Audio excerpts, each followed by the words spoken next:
Listo, porque si no se nos va un poquito. Bueno, les agradezco que estén aquí. Hoy vamos a ver lo que son los modelos de control de la convencionalidad. Estamos aquí para aprenderlo.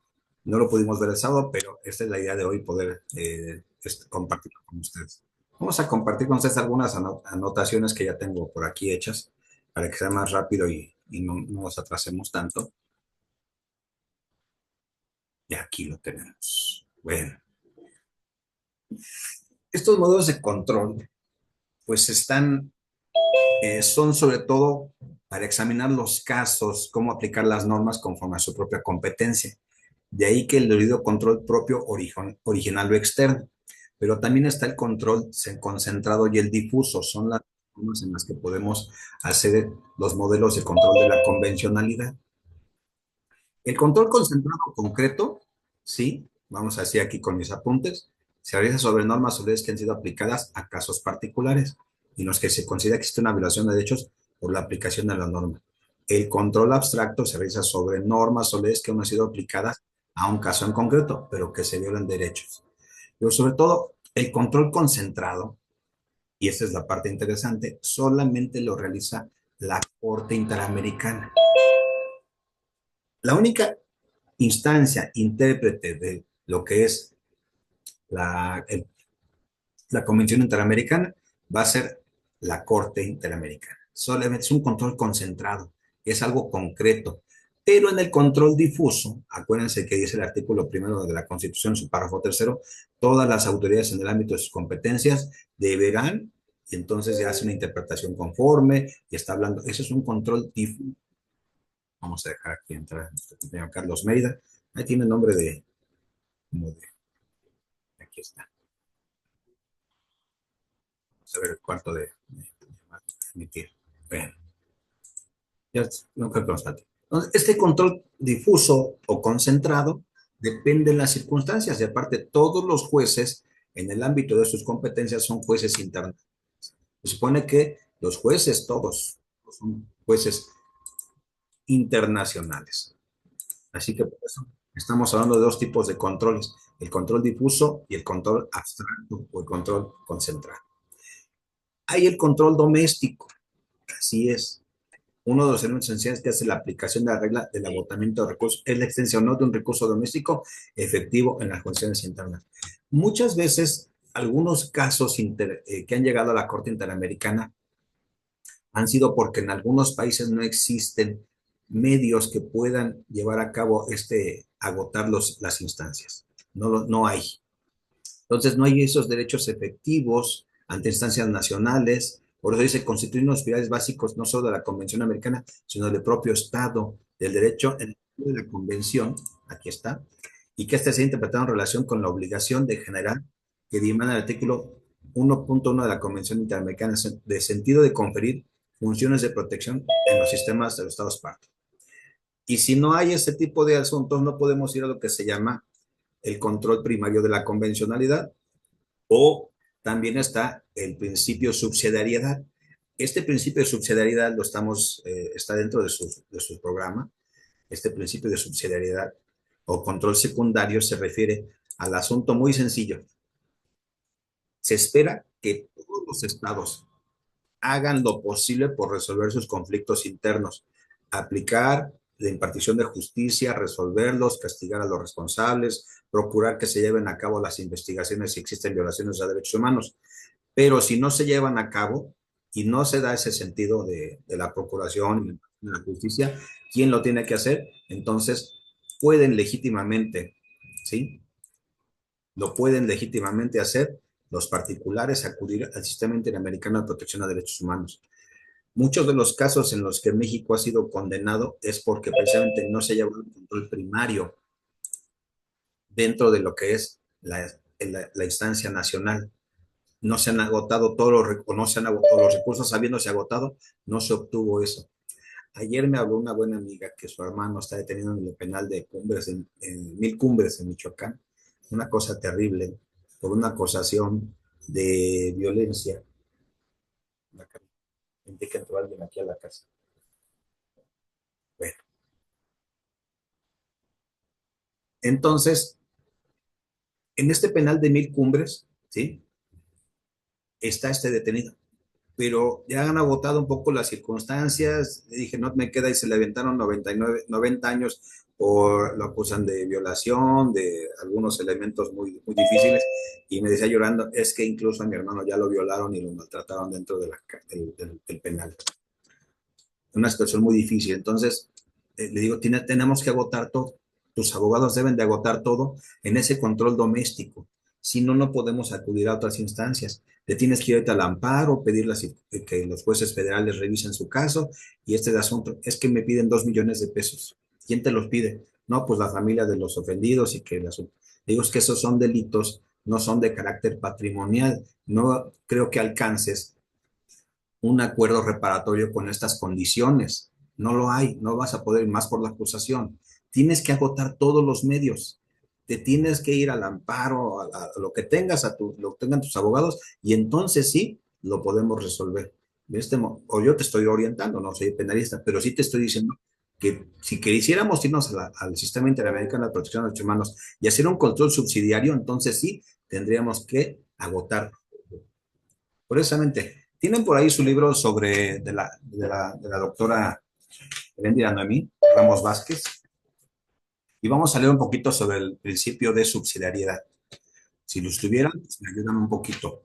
Miren, vamos a leer en la página número 50 del libro, y vamos a estar allí en el párrafo segundo, y dice, más adelante, en el caso masacre de Santo Domingo contra Colombia, la Corte Interamericana señaló que el control de convencionalidad se asienta en el principio de subsidiariedad o complementariedad, en el cual informa transversalmente el sistema interamericano de derechos humanos, que es coadyuvante en la protección que ofrece el derecho interno.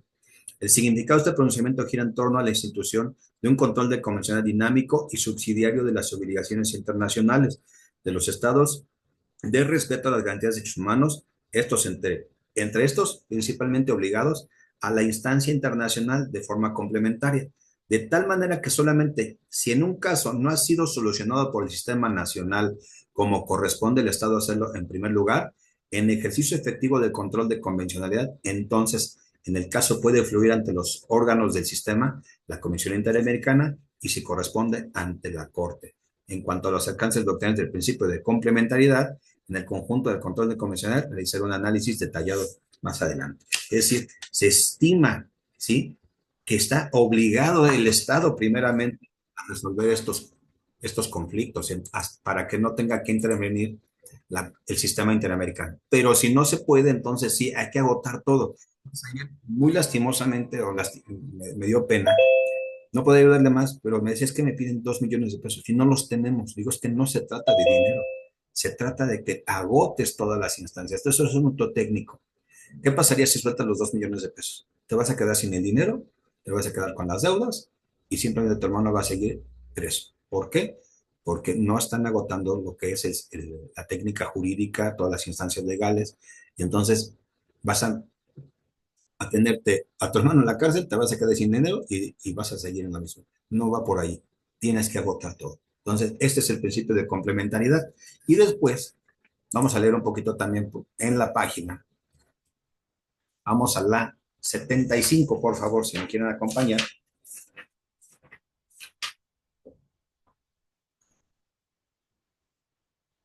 Estoy en la 72.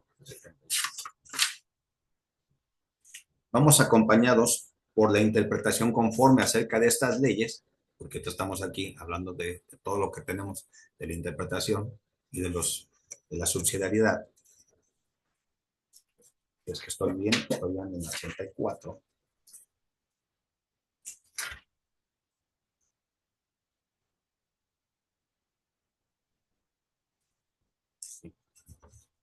Si me quiere ayudar, por favor, si es posible, en la página 75, en el último párrafo.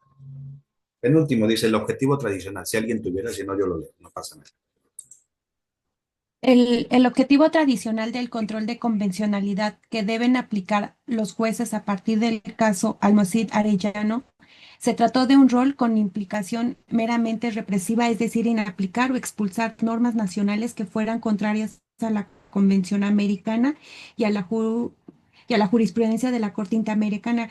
Con el paso del tiempo, la Corte estableció un papel con efecto constructivo a través del caso Radilla Pacheco, que se refiere a la interpretación constitucionales y legales se adecúen igualmente al corpus juris convencional de los derechos humanos en definitiva, llevar a cabo la interpretación conforme del derecho nacional con el derecho internacional.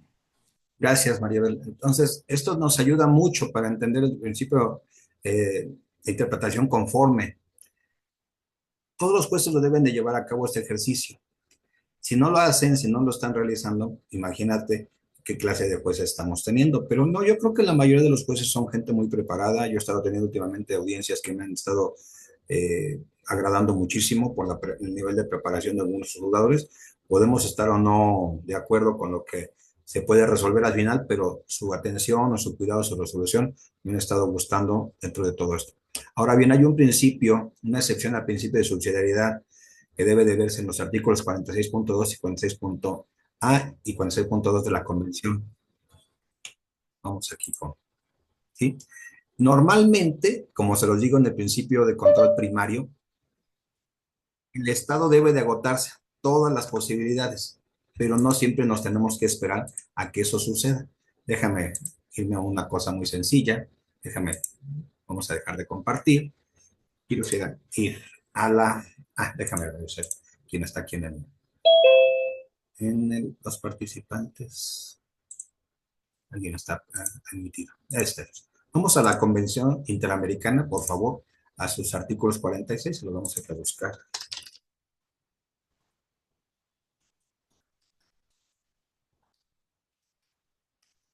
No lo tiene aquí. Los derechos humanos. Vamos a su artículo 46A y 46B.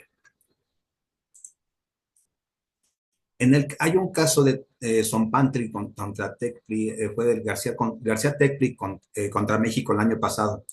Y precisamente México fue condenado porque se hizo algo indebido. A unas personas, estos señores, en Cuautitlán Izcalli hace muchos años, casi 20 años, se les detuvo porque estaban presuntamente relacionados con el asesinato de una regidora. Y durante muchos años, casi 20, no se les dictó sentencia. Es decir, trataron de agotar todos los medios para que se pudiera llevar a cabo y no se pudo. Entonces, esto ocasionó que ellos pudieran llegar a cabo sin déjame ver, ya estoy aquí. Compartirlo, y vamos a ver. Aquí está. Ellos inmediatamente pudieron acudir a la Corte, a la Comisión Interamericana para denunciar este asunto de que no se les estaba permitiendo terminar el juicio. Entonces, ¿hay sus excepciones? Claro que sí. Fíjate bien, para que tú puedas llegar a la Corte Interamericana, déjame. A ver, tenemos participantes pendientes en sala. Déjame ver. No, todos estamos bien. Para que tú puedas interponer la queja, ¿sí? Tienes que se haya interpuesto y agotado los recursos de jurisdicción interna, es decir, para llegar a la Comisión Interamericana, que se ha presentado en el plazo de 6 meses a partir de la fecha, ¿sí? En que el presunto lesionado de sus derechos ha sido notificado de acción definitiva, es decir, ya agotaste todos los elementos. En el caso de Atala Rifo, la señora Atala Rifo en Chile, pues tuvo que agotar todos los elementos dentro de Chile y la Corte le dijo que no, que por cierto hoy tuvieron cambio de poderes legislativo, fue muy republicano y sin ningún problema. Ahora, en el caso del artículo 44, la petición que contenga nombre, nacionalidad, profesión, todos los requisitos de procedibilidad, nada más. Y dice que no se aplicarán, esta es la excepción, cuando no exista en la legislación interna del Estado en que se trata el debido proceso legal para la protección del derecho o derechos que se alega han sido violados. En el caso, por ejemplo, en algunos casos no hay la legislación, entonces puedes inmediatamente acudir a la comisión o no se haya permitido al presunto lesionado en sus derechos el acceso a los recursos de jurisdicción interna o hayan sido impedidos de agotarlo. Esto sucedió en el caso de trabajadores cesados del Congreso en Perú, cuando Fujimori los despidió a todos. Entonces, no les dejaron presentar sus recursos, no les dejaron presentar ningún tipo de juicio, nada. Entonces, ¿qué fue lo que pasó? Pues que pudieron irse a la Comisión Interamericana inmediatamente. O haya retardo injustificado en la decisión sobre los mencionados recursos. Esto fue lo que pasó en el caso García Tech. Los meten primeramente por el asunto del asesinato de esta regidora, y posteriormente los van a arraigar. Y en el arraigo, pues no te dicen quién te acusan ni qué está pasando, simplemente eres el sospechoso, no te ponen a disposición de los jueces y entonces quedas en el limbo jurídico. Entonces hay un retardo, entonces ellos les fueron postergando la sentencia durante más casi de 20 años. De hecho, alguna vez fueron a la facultad y entonces dieron sus explicaciones. Si se dan cuenta, entonces hay una excepción. Sí puedes llegar a la Comisión Interamericana siempre y cuando agote ciertas cosas. Y ahora bien, todo es de derechos humanos, es para las personas, no para las empresas. Hace poco Ricardo Salinas Pliego, el de TV Azteca, dijo que fueron a Washington, si no mal me acuerdo, a presentar una queja a la Comisión Interamericana de Derechos Humanos porque la violación a sus derechos humanos por las cuestiones de los pagos de los impuestos. Eso es irrisorio. Los derechos humanos no pertenecen a las personas morales y menos por asuntos de carácter fiscal. Los asuntos de carácter fiscal no son temas de derechos humanos. Pueden ser otro tipo de temas, pero lo que no se permite, pues, es que las empresas sean las que acudan a este tipo de instancias. Pero mediáticamente suena bonito. O van los partidos políticos también. Venimos hoy a la OEA y vamos a ver aquí a la Comisión Interamericana por los Derechos Humanos también. Ayer, por ejemplo, estaba viendo a los juristas. Hay varios ex jueces aquí de México que están yendo a las audiencias de la corte y estaban en Guatemala. Algunos son maestros de la facultad y bueno, están haciendo su lucha. Ellos sí sienten que se les ha violado el derecho humano a ser jueces de carrera, a la independencia judicial, a muchas cosas que ellos tenían derecho. Obviamente, bueno, yo difiero un poco de ellos. Yo digo que un cargo público no es un derecho humano. No hay una ley que diga que un cargo público de ser juez es un derecho humano como tal, pero bueno, ellos están haciendo su lucha. Ahí estaba la magistrada Molina, a ver si ahorita la puedo encontrar, se los mando a rato en el Twitter. Hay una asociación de jueces, pero bueno, ellos están tratando de agotar todos estos medios, a ver si se puede. Bueno, hasta aquí alguna pregunta, ¿cómo vamos? ¿No? Bueno, entonces, Todo bien, profesor, gracias. Profesor, gracias. bueno. Ahora bien, ¿qué pasa cuando tenemos normas que son inconstitucionales o que no son propiamente eh, de acorde a las circunstancias? Hay leyes que no están de acuerdo. Bueno, por eso dice, cuando una ley se inaplica, no solamente se inaplica para aquel, ahí está, sí tenemos, okay, para aquel que lo está pidiendo. Si en algún momento se declara la inconstitucionalidad o la invalidez de una norma impugnada, bueno, el Tribunal Constitucional, en este caso la Suprema Corte, en su estructura orgánica, tiene la facultad de pedir que sea erga omnes, es decir, para todos, ¿sí? Como lo son la acción abstracta de inconstitucional, nosotros tenemos la acción de inconstitucional y controversias constitucionales, pero sobre todo las acciones de inconstitucional son un medio de control constitucional. Pueden declarar la invalidez de las normas con efectos erga omnes hacia el futuro. Fíjense bien, cuando se declara la invalidez de una norma, no solamente para el peticionario, aunque debería, en estricto sentido, conforme al amparo, solamente protege, conforme a ese principio del amparo, al peticionario, pero cuando se declara la invalidez de una norma, es para todos, no solamente para el que lo pidió. Y entonces vamos a ver. Ahora bien, dos conceptos muy sencillitos que son pregunta de examen. Ya los vieron, ¿no? Les puse ahí qué significan los efectos ex nunc y efectos ex tunc. Esas sí son de examen, ahí no se los vayan a perder. ¿Qué es esto del efecto ex nunc y ex tunc? Bueno, normalmente dice que el criterio que rige las impugnaciones de normas generales, déjame ver aquí con Jorge Argueta, ahí está, conforme al sistema europeo, los efectos serán hacia el futuro, pudiendo tener efectos retroactivos solo en casos en materia penal que beneficien al imputado.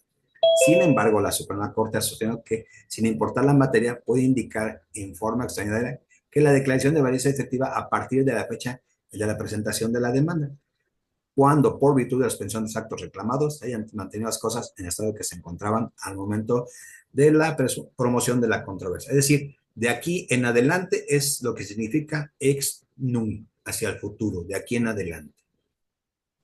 En el caso de la parte que es ex tunc, que eso es otro concepto, ¿sí? Dice, la concepción original austriaca de los efectos del futuro en la actualidad sufre importantes excepciones, de tal suerte que es frecuente que los tribunales constitucionales europeos también, y los mexicanos admitan retroactivos en sus resoluciones de constitucional. Estos han provocado que las sentencias típicas de la naturaleza constitutiva, que implican la invalidez de la norma propia de la sentencia en constitución de disposiciones generales, sean sustituidas en algunos supuestos por sentencias declarativas de la unidad, lo que implica otorgar efectos hacia el pasado. Esto también es en el sistema americano, donde los fallos excepcionalmente pueden tener efectos hacia el futuro, pero la cosa es bien sencilla. Ex nunc, de aquí hacia el futuro. Ex tunc, con efectos retroactivos hacia el pasado. Eso es lo que vamos a tener con algunas leyes que los van a mencionar. Entonces, no tendremos ningún problema. Déjenme revisar nada más aquí las páginas que queremos ver ahorita y las vamos a leer, por favor, la página 85 y la 85 a la 89. Así es. Fíjate bien qué es lo que pasa cuando una ley se decreta como inaplicable, cuando hay una inaplicación del concepto. Vamos a leer la página 85 y nos dice en su tercer párrafo, en resumen, considero que hay dos dimensiones del derecho internacional de los derechos humanos: control de convencionalidad, observancia de los tratados. Por ello, el control de convencionalidad puede aplicar tres actividades: interpretación conforme, inaplicación e invalidez. Por lo tanto, desde mi perspectiva, la interpretación conforme es un ejercicio de control de convencional porque se requiere confrontación y sería la primera actividad que tenga que hacer un juzgador para ver si es necesario ir al siguiente nivel, inaplicación o expulsión. Procedimiento que es muy distinto a la mera aplicación del asunto. Y en la página de al lado, en la 84, si quieren alguien a leer, dice de la expulsión o invalidación de normas. Y ahí habla del efecto del Gautes. ¿Alguien tiene la página 84? Donde dice expulsión e invalidación de normas. Sí. Sí. Expulsión o invalidación de normas. Finalmente, la expulsión de una norma del sistema jurídico es la consecuencia más extrema del control de convencionalidad realizado por las altas cortes nacionales, quienes son los últimos intérpretes constitucionales, generalmente en sistemas concentrados o mixtos de constitucionalidad. Se distingue de la inaplicación porque en esta la invalidez de la norma inconstitucional, inconvencional tiene efectos erga omnes, y no solo para el caso particular. En otras palabras, se trata de una declaración general de invalidez de la norma inconvencional, incluso constitucional, que implica su eliminación del ordenamiento jurídico nacional. Es importante, es para todos. Y el concepto de erga omnes, pues es eso, para todos. No se puede decretar una invalidez o una expulsión de una norma solamente para los peticionarios o para aquellos a quienes les afectó. Debe de hacerse en general, a todos. Nunca está de más, al contrario, la lucha que hace alguien siempre beneficia a muchísimas personas. Es decir, alguien que tuviera un agravio en su persona, en su dignidad humana, debe de luchar por esa restitución de aquello que siente que fue perdido, su libertad, su decoro, su honra, su buen nombre. Acuérdense que decía Quijote, por la libertad, Sancho, se debe de aventurar la vida, la honra e incluso la vida misma. Mucha gente lucha por sus ideales y circunstancias. Claro, los derechos humanos también se pueden utilizar como norma política, pero en el buen sentido de los derechos humanos son para esto y para que le beneficien a todos, no solamente a unos cuantos. Entonces, por eso estamos en esta idea. Bueno, estas son las referencias que tenía aquí, hice mis apuntitos, y seguimos en esta parte, digo, desde aquí. Muy bien. Ahora bien, vamos a ver, ¿cuál es la interpretación idéntica, la interpretación compatible y la interpretación conforme? ¿Tienen alguna idea de cuáles son esas diferencias? Que me puedan ayudar. ¿Cuáles serían las interpretaciones? A ver, ¿cuál sería una diferencia entre una interpretación idéntica, interpretación conforme o la interpretación compatible? Ahorita lo vamos a ver. ¿Cuál podría ser esa idea? Vamos aquí a ver.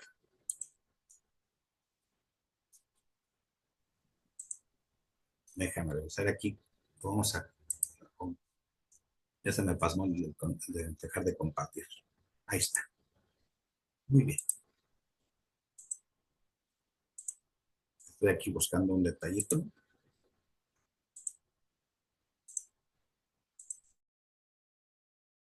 Oh, lento.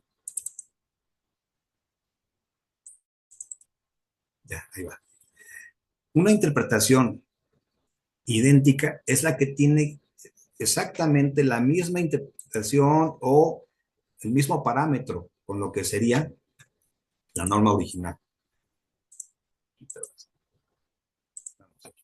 Ya te lo tengo por aquí.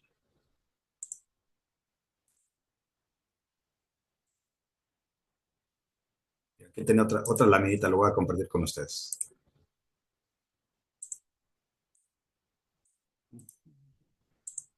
Aquí tengo bastante material y luego no sé ni cuáles compartirles. Man. Ahí se puede ver. Está más No, resumidito. ¿Ya se ve ahí? ya. Ok.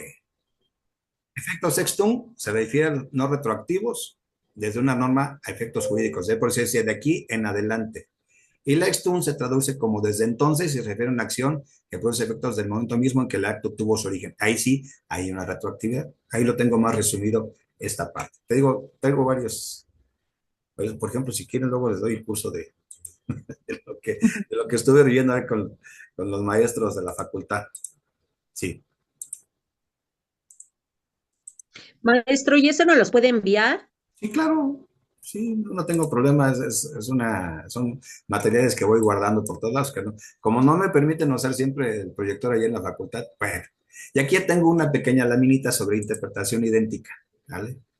Se refiere a la coincidencia total entre dos o más textos normativos. En este caso, no existe contradicción ni discrepancia entre las disposiciones legales, sobre todo las normas nacionales con las normas de carácter internacional, que son las de la Corte Interamericana de Derechos Humanos, o la interpretación. Hay una uniformidad y coherencia en la aplicación de la ley. Si tú revisas el artículo 29 de la Constitución y creo que es el 27 de la Convención Americana de los Derechos Humanos, casi son lo mismo. Hay una interpretación idéntica. Déjame ver.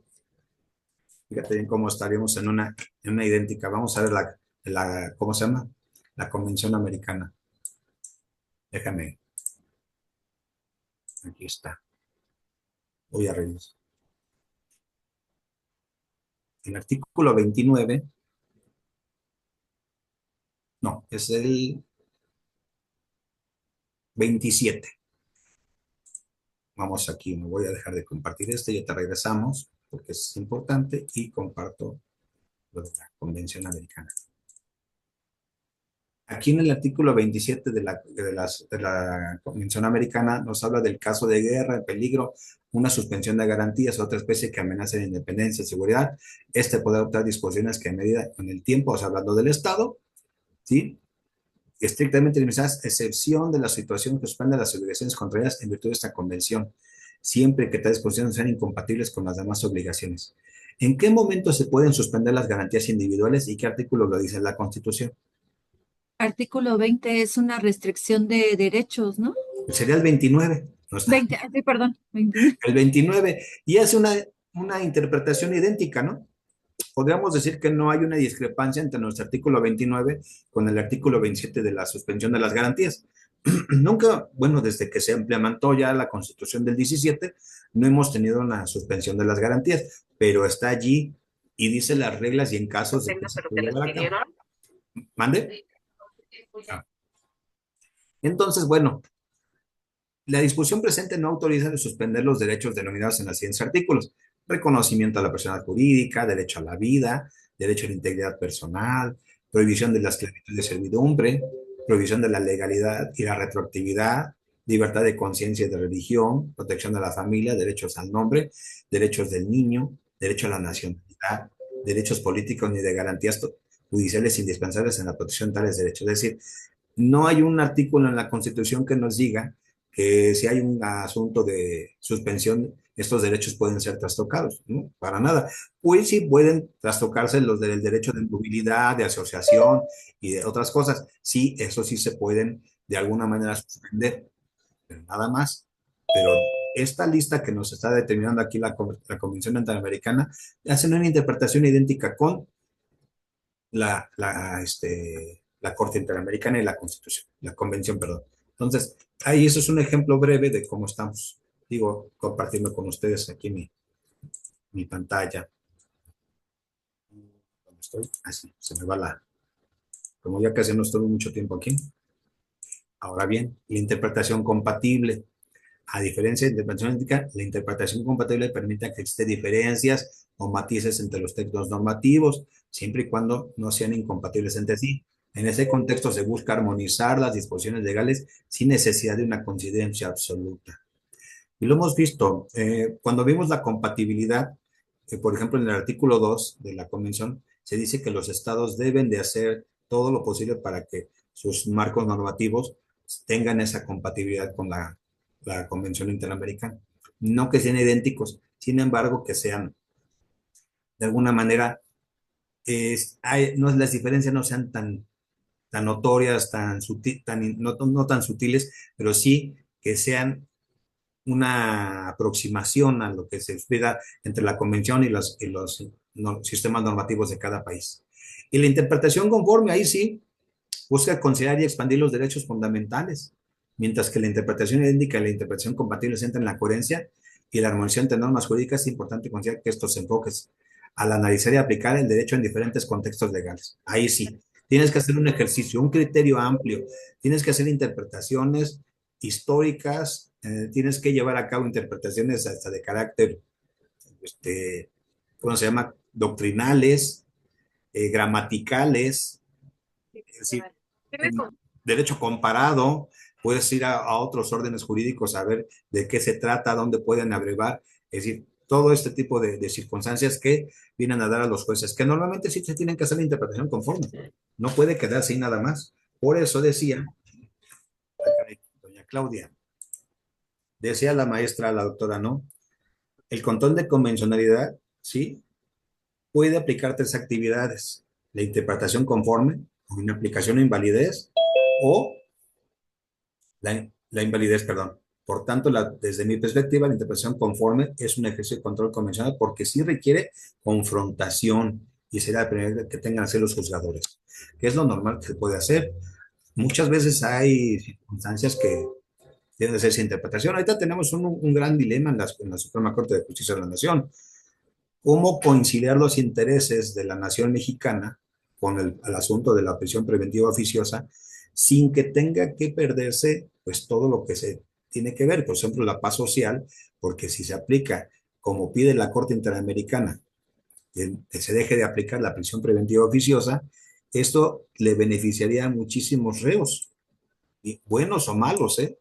De hecho, el año pasado que se estaba promoviendo este asunto de que se debe de cumplir, porque es una sentencia de la Corte, pues debemos de acatarla, pero curiosamente, por ejemplo, ayer que fue lo de la votación de la reforma electoral, pues hubo discrepancias, ¿no?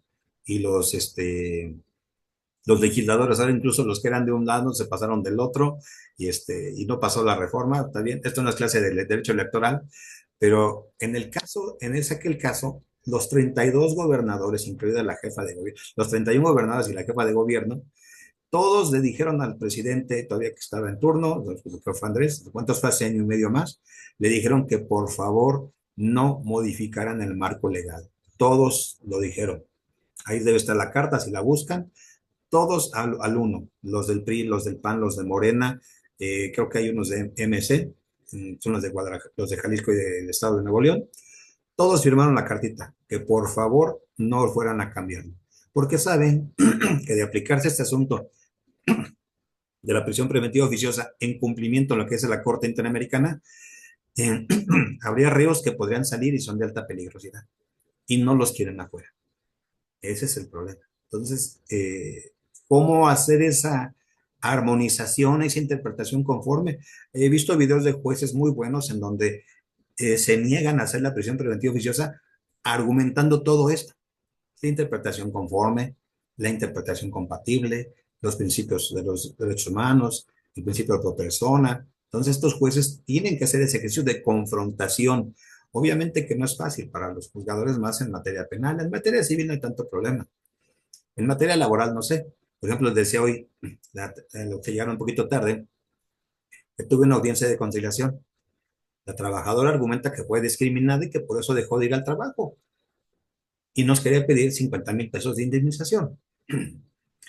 Obviamente ella reconoce que nadie le despidió del trabajo. Nadie le despidió. Pero dice es que me discriminaron. Entonces, no tuvimos un acuerdo. Seguramente nos vamos a ver en un proceso laboral de carácter ya judicial, ahorita en los juzgados salas de la Ciudad de México.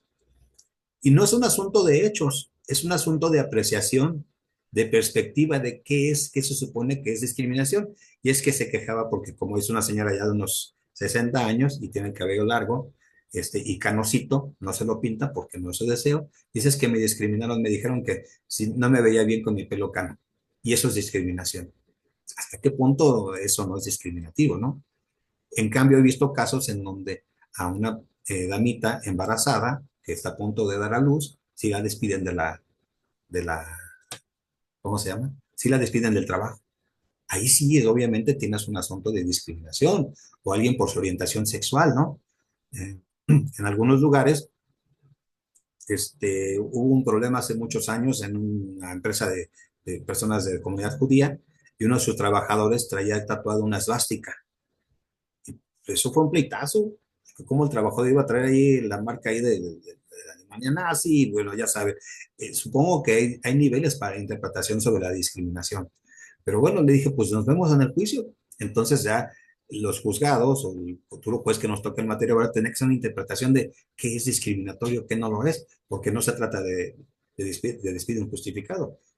Yo he llegado a la junta con propuestas del 100% porque el jefe me dice, ya no quiero su trabajador, despídelo. Y llegamos a la conciliación, el 100%, lo que quiera, cuánto le debemos tanto, porque sabemos que si lo despedimos de manera injustificada, porque el jefe le cayó gordo, o porque andaba de chismoso y porque alguna otra circunstancia. Pero bueno, a eso se los paso. Entonces, ¿qué es? Ya, si todavía están conmigo y los puedo ver, les voy a pasar cómo resolvimos este asunto.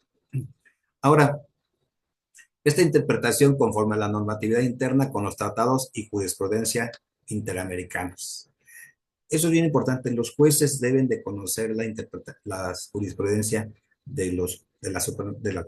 aparte de la Suprema Corte de Justicia, de la Corte Interamericana de Derechos Humanos. La Corte siempre está pendiente de lo que dice la Corte Interamericana. Ahora bien, este principio de interpretación conforme, acuérdense que conforme a la reforma de los derechos humanos del 2001, introdujo este principio de interpretación conforme y tiene los propósitos: asegurar integración normativa de los derechos y resolver tensiones, conflictos o antinomias que puedan surgir entre las normas. Los jueces tienen que hacer esto. Muchas veces no tienen que ir a aplicar la norma, tienen que hacer interpretaciones. Y en esencia busca armonizar disposiciones legales de la Constitución y los tratados internacionales para dar una aplicación más protectora de los derechos humanos. Sobre todo de los derechos humanos, que están muy de moda. Y entonces al final entramos otra vez al principio de pro persona. Acuérdense que en este principio de pro persona se busca maximizar la máxima protección cuando estamos enfrente de una antinomia o dos normas que se pueden enfrentar para saber quién debe de hacer, cómo se debe de aplicar mejor la protección, la máxima interpretación que se le puede dar, más extensiva en favor. Acuérdense que hay un principio en derecho penal, los que son penalistas, el indubio pro reo. ¿Qué significa eso de el indubio pro reo? Es cuando hay duda a favor del reo. Exactamente. Eso es una parte de aplicar el principio de pro persona, porque el juez penal debe de tener todas las certezas. Por eso dicen los ministerios públicos cuando empiezan las audiencias de legatos: señoría, esta representación social va a demostrar más allá de toda duda razonable que el imputado es responsable de esto y esto y esto y demostraremos su culpabilidad. Y siempre salen con esa frasecita, la de más allá de toda duda razonable, porque el juez debe estar plenamente convencido. Si existe un sesgo de duda, una pequeña rendija en donde el juez no está seguro, debe de aplicar este principio pro persona, que también va acompañado por el indubio pro reo. Debe tener toda la certeza, porque así como las personas tienen el beneficio de ser inocentes hasta que se les demuestre lo contrario, ¿sí? Pues también las normas tienen la presunción de ser constitucionales hasta que se les demuestra que son inconstitucionales. Es decir, las personas, la presunción de inocencia. Es decir, tú eres inocente hasta que te pueden demostrar lo contrario. Pero en el sistema mexicano muchas veces no pasa eso. Tú tienes que demostrar que eres inocente. Ya de entrada el Ministerio Público te está diciendo que tú eres el culpable, sin haberlo demostrado todavía. O en el caso de las leyes, todas las leyes tienen presunción de constitucionalidad hasta que se pueda demostrar que son inconstitucionales. De hecho, cada semana la Suprema Corte está emitiendo fallos que tienen que ver con acciones de inconstitucionalidad, que promueve sobre todo la Comisión Nacional de los Derechos Humanos. Constantemente están promoviéndolas porque en algunos lugares van encontrando que hay municipios, estados que promueven leyes o reglamentos que evidentemente van en contra de los derechos humanos. Entonces se interviene la Comisión Nacional de Derechos Humanos, promueve estas acciones de inconstitucionalidad y se pueden llevar a cabo por parte de la Suprema Corte, como todo, haciendo una interpretación conforme de todos estos elementos. Entonces, por eso nos da una idea muy precisa de lo que podemos hacer. Vamos a la página 93 y la 97, por favor.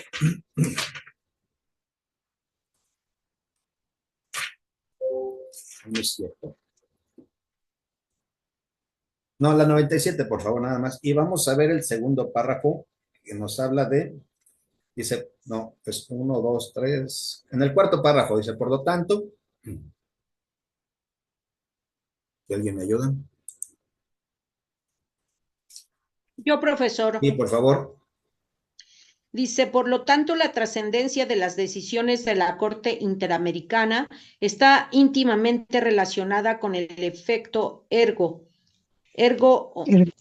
omnes. que no le veo bien, que poseen con base en la fuerza de la res interprestata ejercida por aquella, como ya se ha analizado. Ello implica que tales decisiones deben de ser acogidas por todos los estados que sean parte de los tratados interamericanos que le confieren competencia a la Corte, y especialmente aquellos que están sujetos a su jurisdicción. Por lo tanto, la interpretación del alcance de los derechos convencionales hecha en sede internacional tiene efectos generales que van más allá de la decisión jurisprudencial particular, tanto respecto del Estado que participó en el litigio internacional como la de terceros. De manera que la Corte no solo desarrolla una función individualizada de protección a la víctima, sino que además cumple con la labor de salvaguardar el interés general de naturaleza colectiva para el sistema, con un objetivo de carácter preventivo. Esta es una realidad que ha comenzado a permear en los últimos años en las acciones, legislación y jurisprudencia de los estados que ha reconocido la competencia contenciosa de la Corte Interamericana. La reiteración de sus criterios ha influido en las decisiones político-jurídicas de los países latinoamericanos. Por lo tanto, esta trascendencia de la jurisprudencia interamericana, que no solo tiene un impacto en el caso concreto, constituye la mayor aportación que puede hacer un tribunal internacional de derechos humanos. Hasta ahí. Muchas gracias. Entonces nos damos cuenta de la importancia de las decisiones de la Corte Interamericana. Obviamente estaría bien que los Estados Unidos también entraran a este tipo de acatamientos de la convencionalidad con tantos problemas que hay ahorita. La falta de certeza, decía Donald Trump, que por qué no capturaban a los barcos iraníes. Es que era más divertido hundirlos, sin armas, sin estar en la zona de guerra, toda violación a las normas internacionales derivadas de su pensamiento lógico matemático, porque ni siquiera es racional. Te das cuenta cómo las potencias pues desarrollan su propia doctrina sobre los derechos humanos. ¿Qué es derechos humanos? Pues mientras que no toque a los blancos y sean otros, un sur global que está alejado de estas metrópolis, podemos hacer lo que queramos. Podemos bombardear lanchas en el Caribe, argumentando que son narcotraficantes, son terroristas y por tanto sin ningún tipo de derechos humanos de averiguación las podemos hundir. La Corte Interamericana tendría mucho trabajo que hacer, simplemente El asunto es que los Estados Unidos no reconocen la competencia de la Corte Interamericana porque sabrían que serían sus principales clientes. Los demás sí, sí los reconocemos. Pero en nuestro caso, nosotros debemos de estudiar todas las sentencias que puedan leer sobre casos. Eso lo voy a hacer bien claro. Cuando ya estén litigando, van a ir a buscar las sentencias de la Corte Interamericana. Son muy útiles y reflejan un pensamiento crítico, un pensamiento, criterios que pueden darnos solución en muchos asuntos. Yo se los voy a recomendar mucho. De hecho, no está tan difícil. La Corte tiene redes sociales, tiene páginas, tiene todo para que ustedes puedan buscarlo dentro de este asunto. Bueno, pues les agradezco. Yo creo que ya terminamos la clase de hoy. Me hubiera gustado darla con ustedes ahí el fin de semana, pero les digo, andaba yo metido dando la plática para todos los chicos ahí los maestros, no tan chicos, algunos que nos acompañaron. Entonces, pues les agradezco. ¿Alguna pregunta, alguno que quieran compartir por aquí? Algo que ustedes consideren. Muy bien, profesor, muchas gracias. Para poder determinar que efectivamente la Profesor. autoridad lo está cumpliendo, pues sí necesita verlo, pero si se lo niega, entonces ya la medida extrema es que el tribunal... A ver, otra vez empezamos. No te escuché por ahí. No escuché esa parte. Dime, Ana.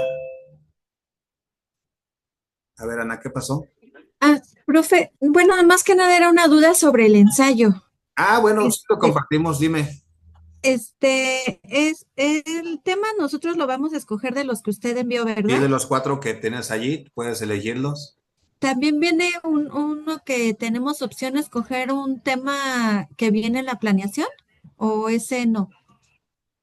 No, bueno, puedes, si me lo propones, si me dices, oiga, yo tengo pues adelante.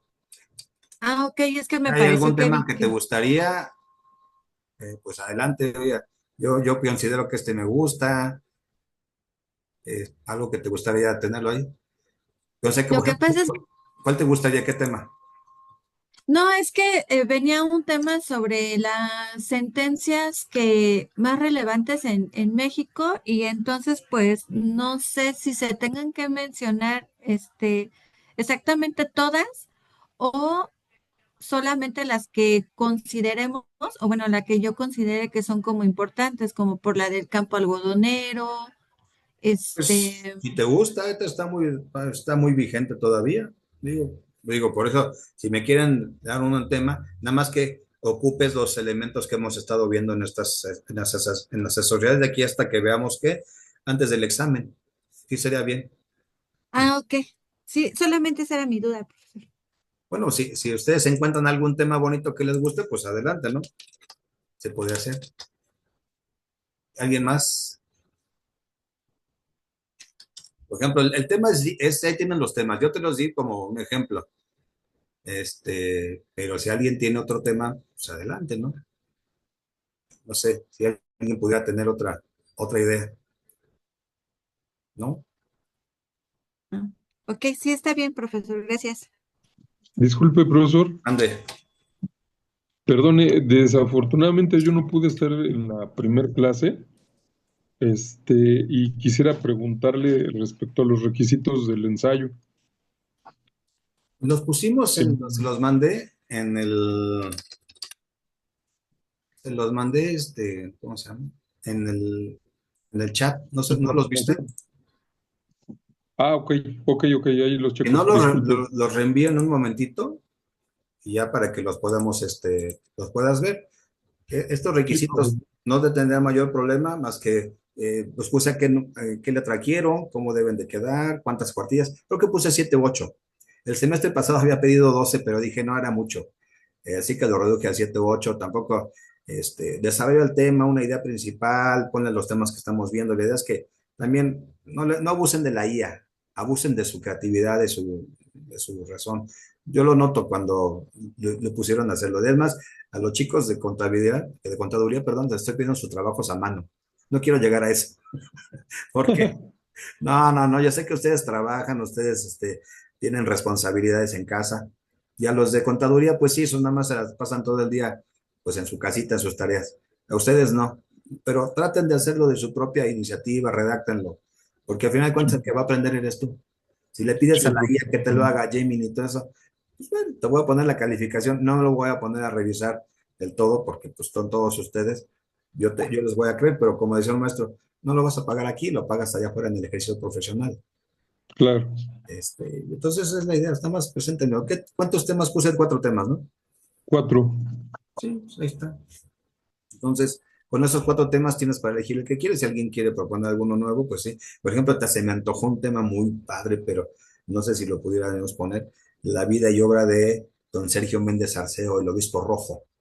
Era un hombre que, siendo de derechas, terminó del lado contrario del espectro político, apoyaba las causas sociales de Morelos y de Guerrero, le decían el obispo rojo, muy dado a hacer de la teología de la liberación, que es un tema fascinante, la teología de la liberación. No sé si ustedes conocen de esto, pero hasta el Vaticano estuvo en contra de esto porque pensaban que era un asunto de comunismo, que no, la teología de la liberación decía algo muy sencillo, que el Evangelio no enseña que tienes que sufrir para ganarte el reino de los cielos, que no tienes por qué decir es que así Dios así lo quiso, no, se pueden cambiar la realidad social a partir de que estás viendo la injusticia, la opresión de los poderosos.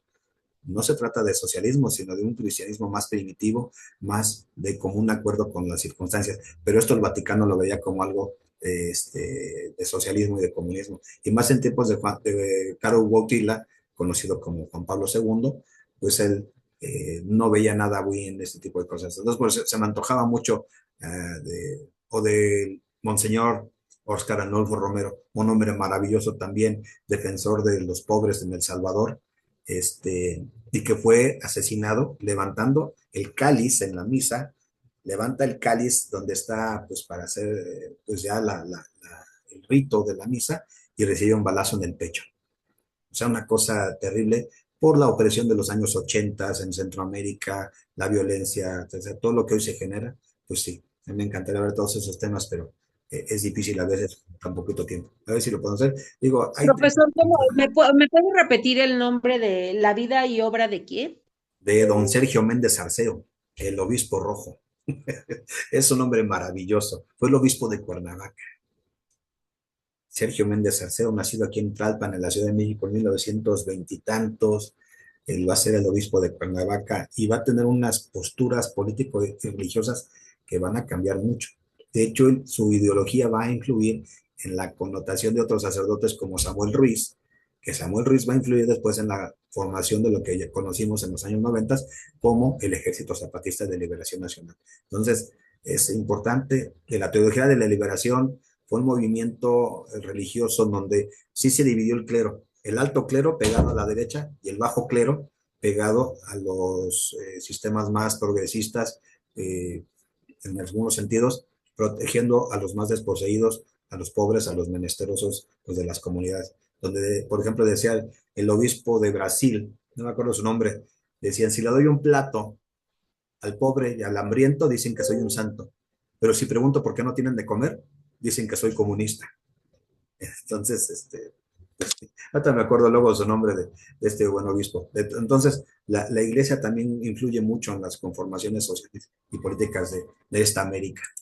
Bueno, yo, por ejemplo, era muy fan del ilustre Papa Francisco. Siento mucho que ya no esté, porque el actual como que no tiene las mismas posturas ideológicas que el Papa Francisco, pero bueno, vamos a esperar a ver qué nos dice. Por ejemplo, el Papa Francisco todavía dijo en plena genocidio del pueblo palestino, pues esto no es una guerra, esto es crueldad. Entonces, muy atenidamente, por eso no lo quería la derecha ni lo querían los israelíes del Papa Francisco, porque él hablaba propiamente con esto. Bueno, pues les agradezco mucho el que estén aquí con nosotros y nos vemos la semana que entra. ¿Vale? Gracias, profe. No, nos vemos el sábado. Gracias, maestro. Estoy pensando en otra Gracias, cosa. profesor. Bueno, y ahí si quieren, Gracias. les paso mis apuntitos y ya. Sí, por Sí, por favor. maestro, Por favor. Gracias. Bueno, y qué gusto tener a mis 2 grupos de control de la convencional en uno solo. Órale. Nos Gracias. vemos. Gracias, Gracias. profesor. Gracias. Hasta luego, cuídense.